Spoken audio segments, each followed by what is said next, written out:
இதய வாசல் தேடி வருகின்றேன். என் இதயம் முறைய என்னில் வாருமே. நீ இல்லையே நான் இல்லையே, நீ இல்லையே நான் இல்லையே, நான் வாழ என் உள்ளம் வா. உன் இதய வாசல் தேடி வருகின்றேன்.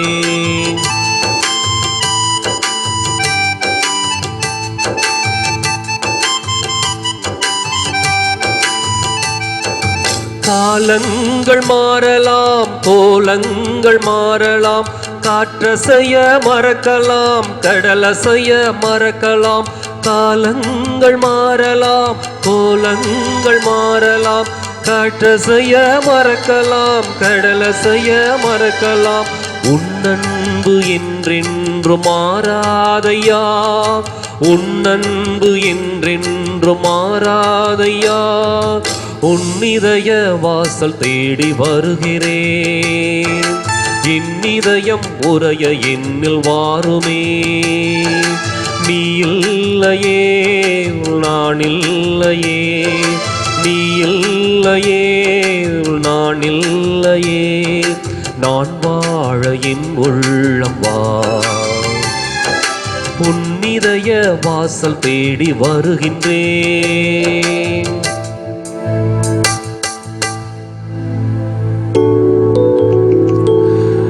தந்தை மகன் தூயாவியாரின் பெயராலே ஆமென். நம் ஆண்டவராய் இயேசு கிறிஸ்துவின் அருளும் கடவுளின் அன்பும் தூயாவியாரின் தோழமையும் உங்கள் அனைவரோடும் இருப்பதாக. உம் ஆன்மாவோடும் இருப்பதாக. இயேசுவில் பிரியமான அன்பு சகோதர சகோதரிகளே, இன்று ஆண்டவர் இயேசு கிறிஸ்து நமது சிலுவைகளை சுமந்து கொண்டு நமது ஆன்மாவை மீட்க அவரின் பாதையில் நடக்க நம்மை அழைக்கின்றார். சீடன் என்றால் சிலுவை உண்டு, சிலுவை என்றால் சிதை உண்டு, சிதை உண்டால் வாழ்வுண்டு, மீட்புண்டு. இறைவன் மீது நம்பிக்கை கொண்டு உடலை பற்றி கவலைப்படாமல் ஆன்மாவை பற்றி கவலைப்பட அழைக்கின்றார். நமது ஆன்மாவை அசுத்தமாக்குவது நமது பாவங்கள். அந்த பாவங்களுக்காக நாம் மனவருந்துவோம். இனி பாவத்தை விட்டுவிட்டு இறைவனோடு பயணிப்போம் என்ற எண்ணத்தோடு இந்த திருப்பலியிலே ஜெபிப்போம். எல்லாம் வல்ல இறைவனிடமும் சகோதரிகளே உங்களிடமும் நான் பாவி என்று ஏற்றுக்கொள்கிறேன். ஏனெனில் என் சிந்தனையாலும் சொல்லாலும் செயலாலும் கடமையில் தவறியதாலும் பாவங்கள் பல செய்தேன். என் பாவமே என் பாவமே என் பெரும் பாவமே. ஆகையால் எப்போதும் கன்னியான புனித மரியாவையும் வானதூதர் புனிதர் அனைவரையும் சகோதர சகோதரிகளை உங்களையும் நம் இறைவனாகிய ஆண்டவரிடம் எனக்காக வேண்டிக் கொள்ள மன்றாடுகிறேன். எல்லாம் வல்ல இறைவன் நம் மீது இறக்க வைத்து நம் பாவங்களை மன்னித்து நம்மை முடிவில்லா வாழ்வுக்கு அழைத்து செல்வாராக. ஆமென்.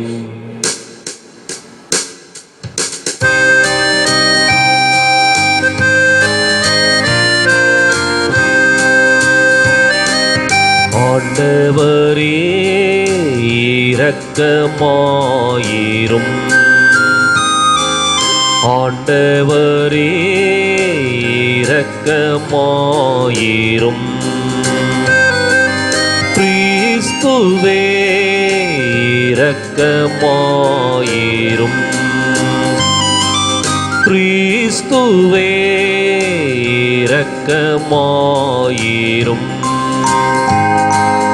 ஆண்டவரே இரக்கமாயிரும், ஆண்டவரே இரக்கமாயிரும்.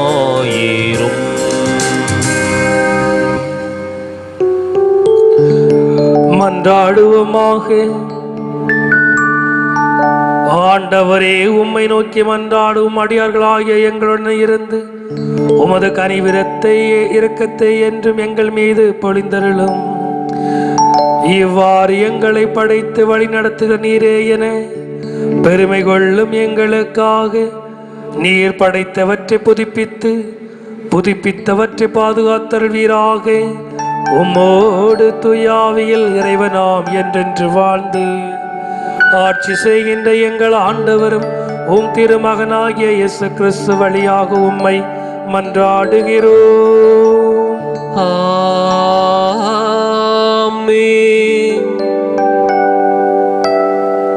இரத்தக்கரை படிந்த நகருக்கு ஐயோ கேடு. இறைவாக்கினர் நாகும் நூலிலிருந்து வாசகம். அதிகாரம் 1 இறைவசனங்கள் 15 மற்றும் அதிகாரம் 2 2 முதல் 3 மற்றும் அதிகாரம் 3 1 முதல் 3 மற்றும் 6 முதல் 7 முடிய. வெற்றி வெற்றி என்று முழங்கி நற்செய்தியை அறிவிப்பவனின் கால்கள் மலைகள் மேல் தென்படுகின்றன. யூதாவே, உன் திருவிழாக்களை கொண்டாடு, உன் பொருத்தனைகளை நிறைவேற்று, ஏனெனில் தீயவன் உன் நடுவில் இனி வரவே மாட்டான், அவன் முற்றிலும் அழிந்து விட்டான். இஸ்ரேலின் மேன்மையைப் போலவே யாக்கோபின் மேன்மையை ஆண்டவர் மீண்டும் நிலைநாட்டுகின்றார். கொள்ளைக்காரர்கள் அவர்களை கொள்ளையடித்தனர், அவர்களின் திராட்சை கொடிகளையும் அழித்து போட்டனர். இரத்தக்கரை படிந்த நகருக்கு ஐயோ கேடு. அங்கு நிறைந்திருப்பது எல்லாம் பொய்களும் கொள்ளை பொருளுமே. குறையாடலுக்கு முடிவே இல்லை. சாட்டையடிகளின் ஓசை, சக்கரங்களின் கிரிசிடும் ஒளி, தாவி பாயும் புரவிகள், உருண்டோடும் தேர்கள், குதிரை வீரர்கள் பாய்ந்து தாக்குகின்றனர். வாள் மின்னுகின்றது, ஈட்டி பலபலக்கின்றது. வெட்டுண்டவர்கள் கூட்டமாய் கிடந்தனர், பிணங்கள் குவித்து கிடந்தன. செத்தவர்களுக்கு கணக்கே இல்லை.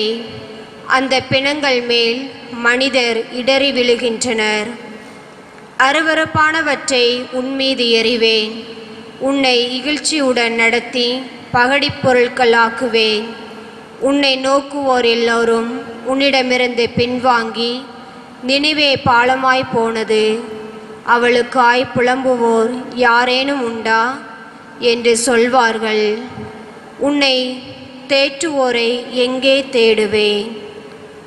ஆண்டவர் வழங்கும் அருள்வாக்கு. இறைவா, உமக்கு நன்றி. பதிலுரை பாடல் பல்லவி. கொல்பவரும் நானே, உயிர் அளிப்பவரும் நானே. கொல்பவரும் நானே, உயிரளிப்பவரும் நானே. அவர்களது அழிவு நாள் அண்மையில் உள்ளது. அவர்களுக்கு வரப்போகும் கொடுமைகள் தீவிரமாகின்றன. ஆண்டவரே, அவர் மக்களுக்கு தீர்ப்பிடுவார். அவர் தம் ஊழியர்களுக்காக அவர் மனம் இறங்கிடுவார். பல்லவி. கொல்பவரும் நானே, உயிர் அளிப்பவரும் நானே. கொல்பவரும் நானே, உயிரளிப்பவரும் நானே. நானே இருக்கின்றவர், என்னை தவிர வேறு தெய்வங்கள் இல்லை என்பதை இப்பொழுதே உணர்ந்து கொள்ளுங்கள். கொல்பவரும் நானே, உயிர் அளிப்பவரும் நானே. காயப்படுத்துபவரும் நானே, குணமாக்குவரும் நானே. பல்லவி. கொல்பவரும் நானே, உயிர் அளிப்பவரும் நானே. கொல்பவரும் நானே, உயிரளிப்பவரும் நானே. மின்னும் என் வாளை நான் தீட்டி தீது தீர்ப்பை என் கையில் எடுத்தும் போது என் பகைவரை பழிவாங்கி என்னை பகைவருக்கு பதிலடி கொடுப்பேன். பல்லவி. கொல்பவரும் நானே, உயிர் அளிப்பவரும் நானே. கொல்பவரும் நானே, உயிரளிப்பவரும் நானே.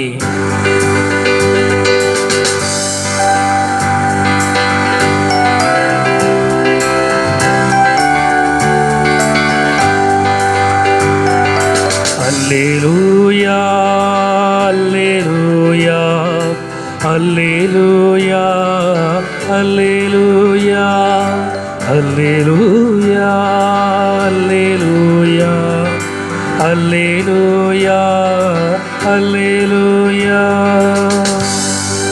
நீதியின் பொருட்டு துன்புறுத்தப்படுவோர் பேறு பெற்றோர், ஏனெனில் விண்ணரசு அவர்களுக்கு உரியது. அல்லேலூயா, அல்லேலூயா, அல்லேலூயா, அல்லேலூயா, அல்லேலூயா. ஆண்டவர் உங்களோடு இருப்பாராக. உம் ஆன்மாவோடும் இருப்பாராக. புனித மத்தேயு எழுதிய நற்செய்தியிலிருந்து வாசகம். ஆண்டவரே, மாட்சி உமக்கே. அதிகாரம் 16. இறைவாக்கியங்கள் 24 முதல் 28 முடிய. அக்காலத்தில் இயேசு தம் சீடரை பார்த்து, என்னை பின்பற்ற விரும்பும் எவரும் தன்னலம் துறந்து தம் சிலுவையை தூக்கிக் கொண்டு என்னை பின்பற்றட்டும். ஏனெனில் தம் உயிரை காத்துக்கொள்ள விரும்பும் எவரும் அதை இழந்து விடுவர். மாறாக என் பொருட்டு தம்மையே அழித்துக் கொள்கிற எவரும் வாழ்வடைவர். மனிதர் உலகம் முழுவதையும் ஆதாயமாக்கிக் கொண்டாலும் தம் வாழ்வையே இழப்பாரெனில் அவருக்கு கிடைக்கும் பயன் என்ன? அவர் தம் வாழ்வுக்கு ஈடாக எதை கொடுப்பார்? மானிட மகன் தம் தந்தையின் மாட்சியோடு தம் வானதூதர்களுடன் வரப்போகிறார். அப்பொழுது ஒவ்வொருவருக்கும் அவரவர் செயலுக்கு ஏற்ப கைமாறு அளிப்பார். நான் உறுதியாக உங்களுக்கு சொல்கிறேன், இங்கே இருப்பவருள் சிலர் மானிட மகனது ஆட்சி வருவதை காண்பதற்கு முன் சாக மாட்டார் என்றார்.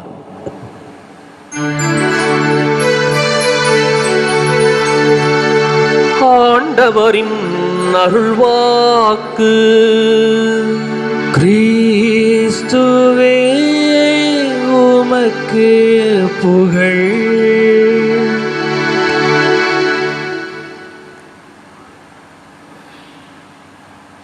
இயேசு கிறிஸ்துவின் அன்பிற்குரிய அருமையான சகோதர சகோதரிகளே, என்னை பின்பற்ற விரும்பும் எவரும் தன்னலம் துறந்து தம் சிலுவையை தூக்கிக் கொண்டு என்னை பின்பற்றட்டும்.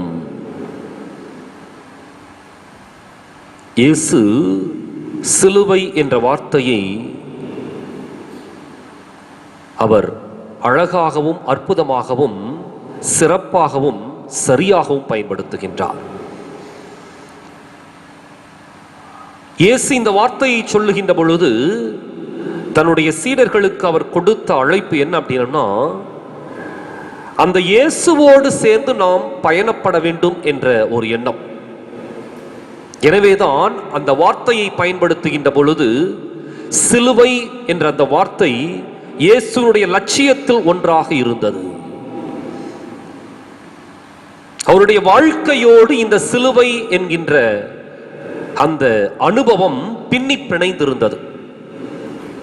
எனவேதான் எருசலேமில் மாத்திரம் சிலுவையை சுமப்பதற்கு அல்ல, மாறாக வாழ்க்கை முழுவதுமே சிலுவையை சுமக்கின்ற மனிதர்களாக நம்மை மாற்றுவதற்கு ஆண்டவர் இயேசு அழைப்பு விடுத்தார். வழக்கமாக ஒரு தலைவன் தன்னுடைய சீடர்களுக்கோ தொண்டர்களுக்கோ அழைப்பு விடுக்கின்ற பொழுது சில கவர்ச்சிகரமான வார்த்தைகளை கூறித்தான் அழைப்பு விடுப்பார்கள். என்னுடைய அமைப்பில் சேர்ந்து கொள்ளுங்கள், இங்கு நல்லது நடக்கும் என்று. என்னுடைய இயக்கத்தில் சேர்ந்து கொள்ளுங்கள், நாம் நல்ல மனிதர்களாக நல்ல ஒரு அமைப்பையும் குறிக்கோளையும் வைத்துக்கொண்டு முன்னோக்கி பயணிப்போம் என்று. என்னுடைய கட்சியில் இணைந்து கொள்ளுங்கள், உங்களுக்கு நான் இந்த பதவிகளை எல்லாம் தருகின்றேன் என்று. இதுதான் அவருடைய அழைப்பாகவும் கவர்ச்சிகரமான விளம்பரமாகவும் இருக்கும். ஆனால் இயேசு, என்னை பின்பற்ற விரும்பும் எவரும் தன்னலம் துறந்து தம் சிலுவையை தூக்கி கொண்டு என்னை பின்பற்றட்டும். ஒரு தெளிவான அழைப்பு. அப்ப இந்த சிலுவை அப்படிங்கிற அந்த வார்த்தையை அவர் பயன்படுத்துகின்ற பதம் என்ன அப்படின்னா, வாழ்க்கையின் யதார்த்தங்களை எதிர்கொள்ளக்கூடிய ஒரு மன துணிவை இயேசு இந்த இடத்தில் வலியுறுத்துகின்றார். வாழ்க்கையினுடைய யதார்த்தங்களை எதிர்கொள்ளுகின்ற பொழுது என்னுடைய விருப்பு வெறுப்புகளை அல்ல, என்னுடைய சுகதுக்கங்களை அல்ல, மாறாக இயேசுவினுடைய மனநிலையை புரிந்து கொண்டு அந்த மனநிலையோடு ஒன்றித்து பயணப்படுவதுதான் இங்கு அவர் சிலுவை என்கின்ற வார்த்தைக்கு அர்த்தத்தை கொடுக்கின்றார். வாழ்க்கையினுடைய யதார்த்தத்தில் இருவேறு பக்கங்களை நாம் பார்க்கலாம். ஒரு மனிதனுடைய யதார்த்தமான எதிர்பார்ப்பு என்ன அப்படின்னா, தான் சுகமாக இருக்க வேண்டும், தன்னுடைய வாழ்க்கை நிம்மதியாக செல்ல வேண்டும், எந்த ஒரு ஆபத்தும் விபத்தும் நேரிடக்கூடாது, நோய் நொடி அண்டக்கூடாது, யாரும் என்னை விமர்சனப்படுத்தக்கூடாது, குற்றப்படுத்தக்கூடாது, என்னுடைய வாழ்க்கையிலே வசதி வாய்ப்புகளுக்கோ ஆடம்பரங்களுக்கோ குறைவிருக்கக்கூடாது, வறுமையும் பசியும் பிணியும் என்னை அணுகக்கூடாது. இதெல்லாம் ஒரு மனிதனுடைய வாழ்க்கையினுடைய யதார்த்தமான எதிர்பார்ப்புகள். ஆனால் மனித வாழ்க்கையில் யதார்த்தமாக நடக்கின்ற நிகழ்வுகள் என்ன? பசியும் பிணியும், நோயும் நொடியும், அல்லது அவமானமும் அவநம்பிக்கையும். இதெல்லாம் மனித வாழ்க்கையிலே நிகழ்ந்து கொண்டிருக்கின்ற யதார்த்தமான நிகழ்வுகள். எதிர்பார்ப்புகள் ஒரு பக்கம், அதே சமயத்தில் நடந்து கொண்டிருக்கிற நிகழ்வுகள் இன்னொரு பக்கம். இந்த இடத்துல தான் இயேசு சிலுவை என்கின்ற வார்த்தையை பயன்படுத்துகின்றார். யதார்த்தமாய் நடைபெறுகின்ற நிகழ்வுகளுக்குள்ளாக நாம் எதிர்பார்ப்புகளை புகுத்திக் கொண்டு அதிலே நம்மை இழந்து விடாமல், அதான் தன்னலம் துறந்து. எது தன்னலம்? சுகமா இருக்கணும், ஆடம்பரமா இருக்கணும், அல்லது எனக்கு எந்த விதமான குறையும் நேரக்கூடாது, அவமானப்படுத்தக்கூடாது, விமர்சனப்படுத்த, இதெல்லாம் எதிர்பார்ப்புகள். இந்த இடத்துல இந்த தன்னலத்தை துறந்து மாறாக இயேசுவினுடைய வழியில் இந்த யதார்த்தமான நிகழ்வுகளை உள்வாங்கிக் கொண்டு அவரை பின்பற்ற வேண்டும். இன்றைக்கு பல நேரங்கள் அது முடியறதில்லை. இந்த யதார்த்தமான நிகழ்வுகளுக்குள்ளாக நாம் செல்லுகின்ற பொழுது நாம் அதை ஏற்றுக்கொள்ள முடிவதில்லை. அதனுடைய வெளிப்பாடு தான் வன்முறையாக, அல்லது அதனுடைய வெளிப்பாடு தான் பல நேரங்களிலே நம்மை நாமே நொந்து கொள்ளுகின்ற ஒரு விரக்தி அடைந்த நிலைமைக்கோ நாம் தள்ளப்படுகின்றோம்.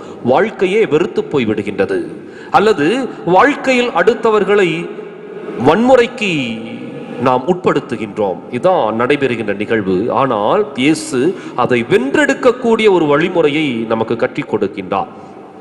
அப்ப இந்த இடத்துல என்ன அப்படின்னா, நம்முடைய தன்னலத்தை, சுகதுக்கங்களை, விருப்பு வெறுப்புகளை இழந்துவிட்டு மாறாக வாழ்க்கையினுடைய யதார்த்த நிகழ்வுகளை எல்லாம் நம்மிலே உள்வாங்கிக் கொண்டு இயேசுவினுடைய வழியிலே நாம் பயணப்பட வேண்டும். இன்றைக்கு எதிர்பார்ப்புகள் ஒரு பக்கம் இருக்கின்ற பொழுதுதான் அவர் அழகாக அந்த வார்த்தையை சொல்லுகின்றார். உலகம் முழுவதையும் ஆதாயமாக்கிக் கொண்டாலும் தம் வாழ்வையே இழப்பாரெனில் அவருக்கு கிடைக்கும் பயன் என்ன? இந்த உலகம் முழுவதையும் தனதாக்கி கொண்டவர்கள் எத்தனையோ பேர் இருக்கின்றார்கள், பல விதங்களிலே. அது பொருளாதார அடிப்படையிலே பணக்காரர்கள், அதிகாரத்தின் அடிப்படையிலே ஆட்சியாளர்கள், அல்லது தங்களுடைய வாழ்க்கை சுகமாக இருக்க வேண்டும் என்பதற்காக ஏமாற்றுகின்ற மனிதர்கள், அடுத்தவர்களை அடிமைப்படுத்துகின்ற மனிதர்கள், ஒரு சமூகத்தை தங்களுடைய அதிகார வெறியால் அடிமைப்படுத்தி கொண்டிருக்கின்ற ஆதிக்க ஜாதியினர் என்று சொல்லி இவர்கள் தங்களுடைய வாழ்க்கையை இதிலே கழித்து கொண்டிருக்கின்ற வேளையில இதெல்லாம் எத்தனை நாளைக்கு அப்படிங்கிறத ஒரு எண்ணிக்கையை ஆண்டவர் வைக்கின்றார். அதிகபட்சமாக இறுதி மூச்சு உள்ளவரை இவையெல்லாம் உடன் இருக்கும். அது முடிந்த பிற்பாடு மீண்டும் முடிவில்லா வாழ்விற்குள் நுழைகின்ற பொழுது இவை எதுவும் துணை வராது. அதனாலதான் அலெக்சாண்டர் தன்னுடைய அந்த இறுதி பயணத்தின் பொழுது அவன் விரும்பியவாறு அவனுடைய உடலை அடக்கம் செய்தார்கள். என்ன? இந்த உலகத்தினுடைய 2/3 பகுதி ஆண்ட அந்த மன்னன் சவப்பெட்டியிலே எடுத்துச் செல்லப்படுகின்ற பொழுது தன்னுடைய கைகளை, வெற்று கைகளை சவப்பெட்டிக்கு வெளியிலே நீட்டிவிடச் சொன்னார். இவ்வளவையும் சம்பாதித்த அலெக்சாண்டர் தன்னுடைய கல்லறைக்கு செல்லுகின்ற பொழுது எதையும் எடுத்துச் செல்லவில்லை என்பதை இந்த உலகம் உணர்ந்து கொள்ளட்டும் என்று சொல்லி அவன் விரும்பினான். அவ்வாறு அடக்கம் செய்யப்பட்டது. எனவே இன்றைக்கு நாம் சம்பாதிப்பவை பொன்னல்ல, பொருள் அல்ல, அல்லது அதிகாரம் அல்ல, அல்லது ஆதிக்க வெறி அல்ல, சாதி வெறி அல்ல. மாறாக நாம் சம்பாதிக்க வேண்டியவை கொள்கைகளும் கோட்பாடுகளும், நாம் சம்பாதிக்க வேண்டியவை நியாயமான அணுகுமுறைகளும் இயேசுவுடைய மனநிலையும். இவைதான் நீடித்து நிலைத்து நிற்கும். சிந்தித்து பார்ப்போம், சிலுவையை சுமப்பதற்கு தயாராவோம். எதிர்பார்ப்புகள் என்ற ஒரு சிலுவை அல்ல, யதார்த்த நிகழ்வுகள் என்ற அந்த சிலுவையை சுமந்து கொண்டு நாம் இயேசுவோடு பயணப்படுவோம். இயேசு நம்மை வழிநடத்துவார்.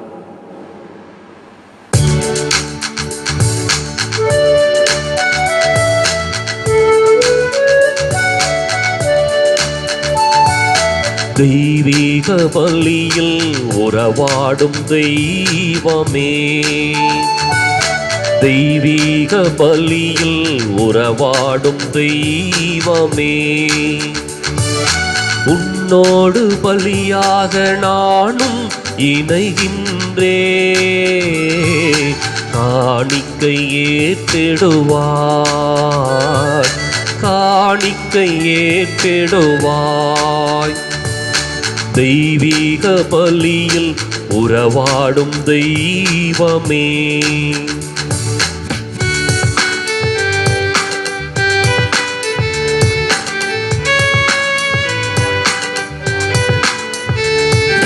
வானம் காணும் ஒளியெல்லாம் என் தேவன் தந்த காணிக்கை.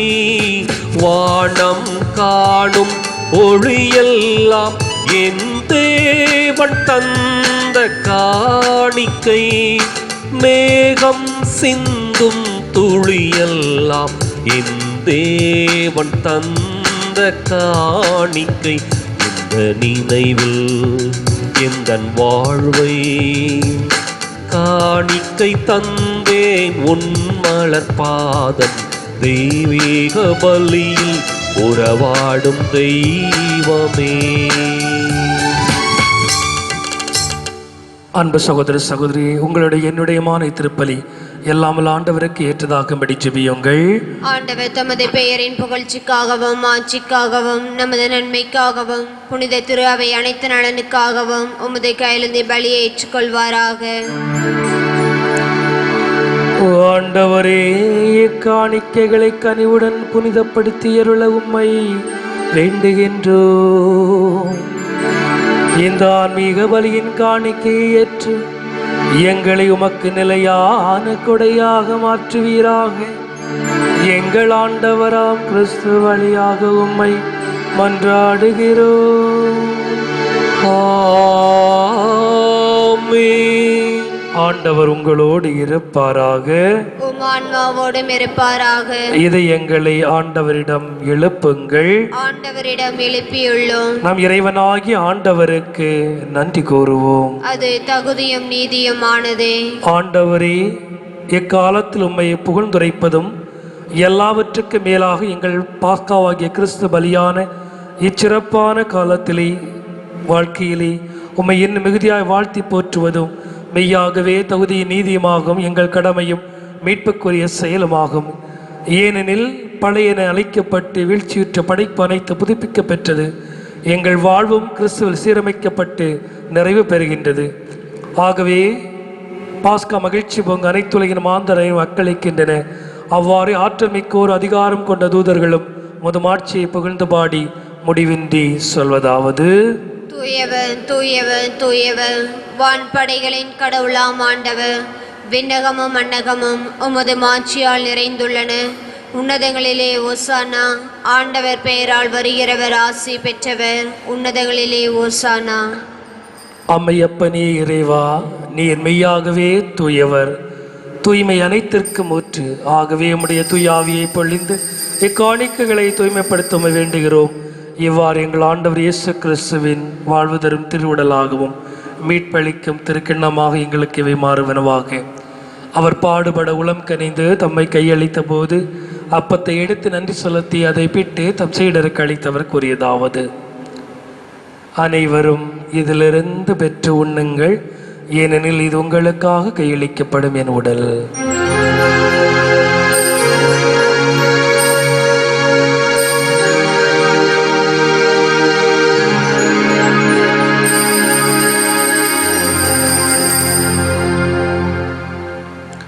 அவ்வண்ணமே இரவு விருந்தை அருந்திய பின் கிண்ணத்தை எடுத்து மீண்டும் உமக்கு நன்றி கூறி தம் சீடருக்கு அளித்தவர் கூறியதாவது: அனைவரும் இதிலிருந்து பெற்று பருகுங்கள், ஏனெனில் இது புதிய நிலையான உடன்படிக்கைக்குரிய என் இரத்தத்தின் கிண்ணம்.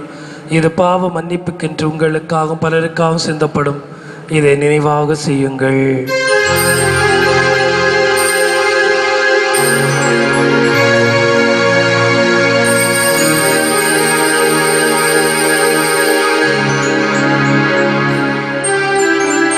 நம்பிக்கையின் மறைபொருள்.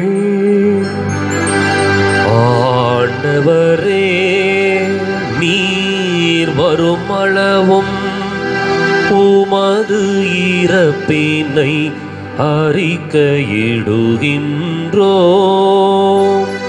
உமது உயிர்ப்பினையும் எடுத்துரைக்கின்றோம்.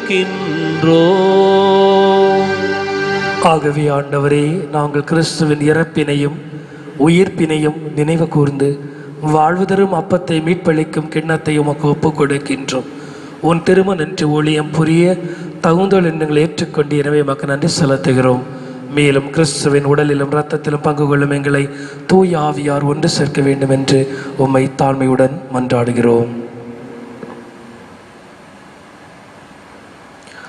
ஆண்டவரே, உலகெங்கும் பரவி இருக்கும் அது திரு அவையை நினைவு கூர்ந்தருளும். எங்கள் தலைமை தந்தை பிரான்சிஸ், எங்கள் மறைமாவட்ட தலைமை தந்தை பீட்டர் வீர், எல்லா திருநிலையினராகிய அனைவரோடும் உமது திரு அவை அன்பில் நிறைவு பெறச் செய்தருளும். மேலும் உயிர்த்தெழும் எதிர்நோக்குடன் துயில் கொள்ளும் எங்கள் சகோதரர் சகோதரிகளையும் இறந்தோர் அனைவரையும், தொற்று நோயிலே இறந்த சகோதர சகோதரிகளின் ஆன்மாக்களையும் இரக்கத்துடன் நினைவு கூர்ந்து உமது திருமுக ஒளியினுள் ஏற்றருளும். எங்கள் அனைவரும் மீதும் இரக்கமாயிரும். கடவுளின் அன்பு தாயான புனித மரியா, அவருடைய கணவரான புனித யோசேப்பு, புனித திருத்தூதர்கள், இவ்வுலகிலுமக்கு உகந்தவராய் இருந்தோர் ஆகிய புனிதர் அனைவருடனும் நாங்கள் நிலை வாழ்வில் பங்கு கொள்ளும் தகுதி பெற்று உம் திருமகன் இயேசு கிறிஸ்து வழியாக உம்மை புகழ்ந்தேத்தும் வரமருள உம்மை மன்றாடுகின்றோம்.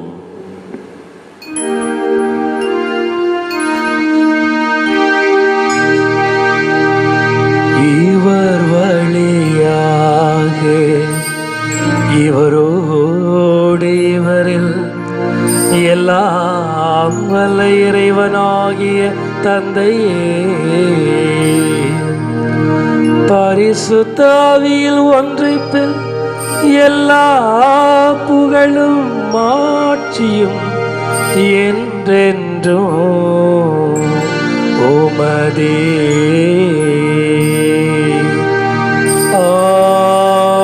ஆமென்,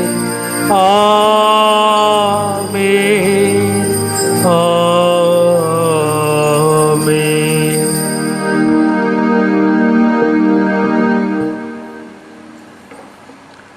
மீட்பரின் கட்டளையால் கற்பிக்கப் பெற்று இறை படிப்பினையால் தேர்ச்சி பெற்று நாம் துணிந்து சொல்வோம்.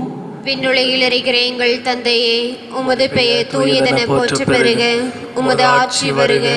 உமது திருவுளம் விண்ணுலகில் நிறைவேறுவது போல மண்ணுலகிலும் நிறைவேறுக. எங்கள் அன்றாட உணவை இன்று எங்களுக்கு தாரும். எங்களுக்கு எதிராக குற்றம் செய்வோரை நாங்கள் மன்னிப்பது போல எங்கள் குற்றங்களை மன்னியும். எங்களை சோதனைக்கு உட்படுத்தாதையும் தீமையில் இருந்து எங்களை விடுவித்தருளும். ஆண்டவரே, தீமை அனைத்திலிருந்தும் எங்களை விடுவித்து எங்கள் வாழ்நாளில் அமைதியை கனிவுடன் அருளோமை மன்றாடுகிறோம். உமது இரக்கத்தின் உதவியால் நாங்கள் பாவத்திலிருந்து எப்போது விடுதலை பெற்று யாதொரு கலக்கமின்றி நலமாயிருப்போமாக. நாங்கள் எதிர்நோக்கி இருக்கும் பேரின்பத்திற்காகவும் எங்கள் மீட்பராம் இயேசுவின் வருகைக்காகவும் காத்திருக்கின்றோம். ஏனெனில் ஆட்சியும் வல்லமையும் ஆட்சியும் என்றென்றும் உமதே. ஆண்டவரே இயேசு கிறிஸ்துவே, அமைதியை உங்களுக்கு விட்டு செல்கிறேன், என் அமைதியை உங்களுக்கு அளிக்கின்றேன் என்றும் திருத்தூதர்களுக்கு மொழிந்தீரே. எங்கள் பாவங்கள் குறைகள் குற்றங்களை பாராமல் உமது திரு அவையின் நம்பிக்கை கண்ணோக்கி உமது திருவுளத்திற்கு ஏற்ப அதற்கு அமைதியை ஒற்றுமை அளித்தல்வீராக. என்றென்று வாழ்ந்து ஆட்சி செய்கின்றவர் நீரே. ஆமென். வாழ்வழிக்கும் மீட்பளிக்கும் ஆண்டவருடைய சமாதானம் உங்களோடு இன்றும் என்றும் இருப்பதாக. உம் ஆன்மாவோடும் இருப்பதாக. கடவுள் அளித்த சமாதானத்தை நாம் பகிர்ந்து கொள்வோம்.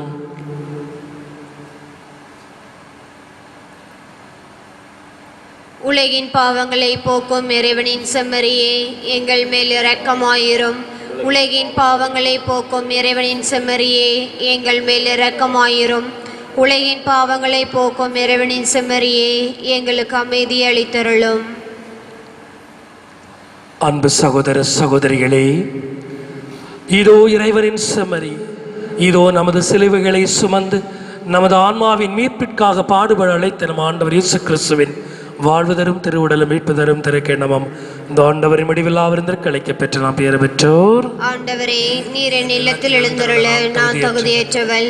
ஆனால் ஒரு வார்த்தை மட்டும் சொல்லியருளும், எனது ஆன்மா நலமடையும்.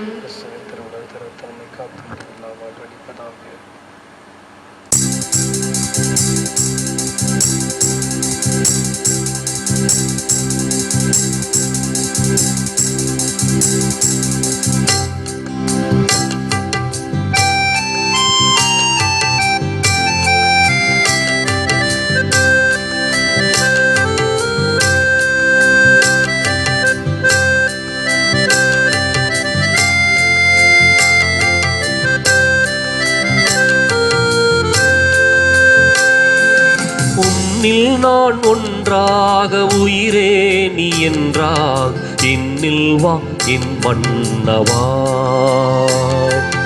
என்னில் வா என் மன்னவா, என்னில் வா என் மன்னவா.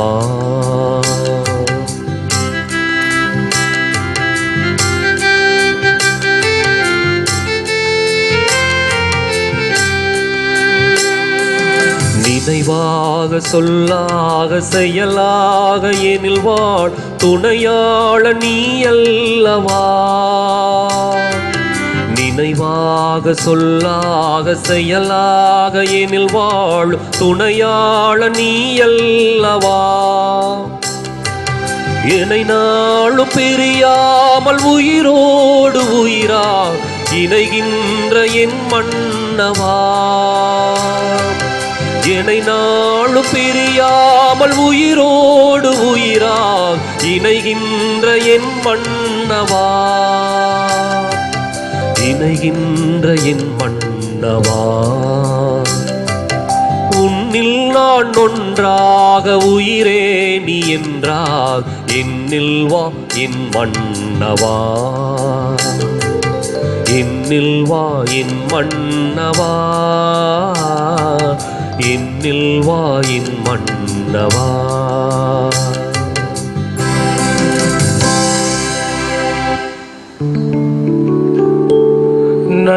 நன்றியோடு மன்றாடுவோமாக.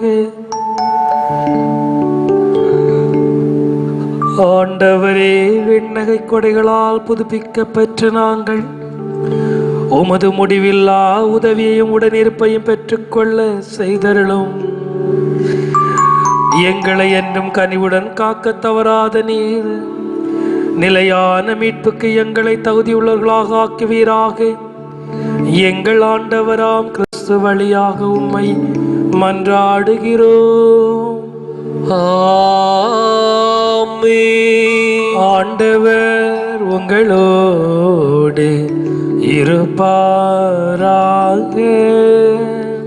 உமான்மாவோடும் இருப்பாராக.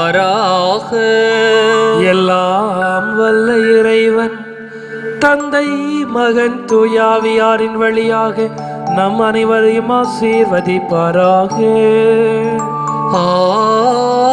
ஆமென். கிறிஸ்துவின் அன்பிலும் அருளிலும் சென்று வாழ்வோம். வாழ்வின் பலி தொடரட்டும். இறைவனுக்கு நன்றி.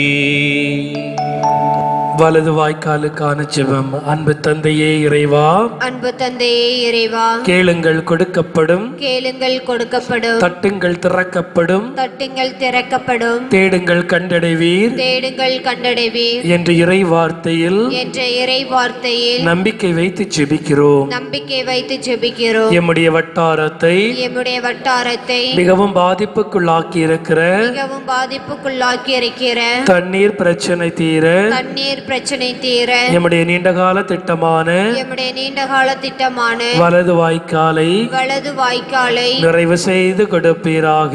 நிறைவு செய்து கொடுப்பீராக.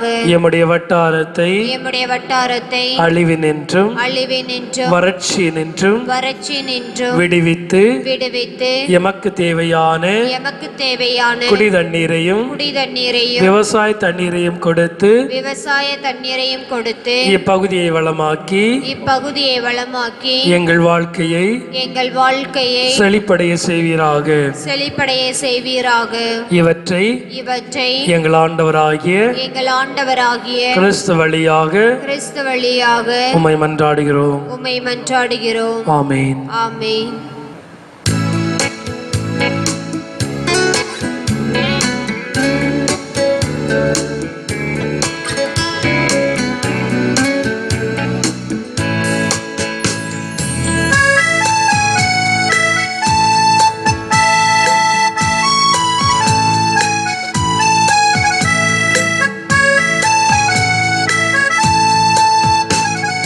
மாதாவே சரணம், உந்தன் பாதாரம் பூவிக்காதாரம்.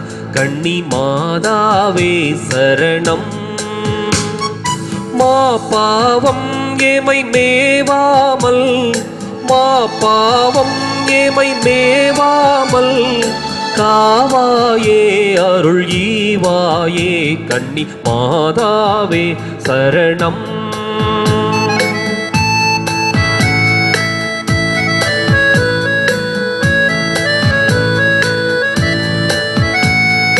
நானிலத்தில் சமாதானமே நிலவ, நாணமில் நாத்திக ஆதிக்கம் ஒழிய. நானிலத்தில் சமாதானமே நிலவ, நாணமில் நாத்திக ஆதிக்கம் ஒழிய. உயிருடல் அனைத்தும் உவப்புடன் அழிப்போம், உயிருடல் அனைத்தும் உவப்புடன் அழிப்போம். இருதயத்தில் இன்றெமை வைப்போம், மாதாவே சரணம். உந்தன் பாதாரம் புவிக்காதாரம், கன்னி மாதாவே சரணம்.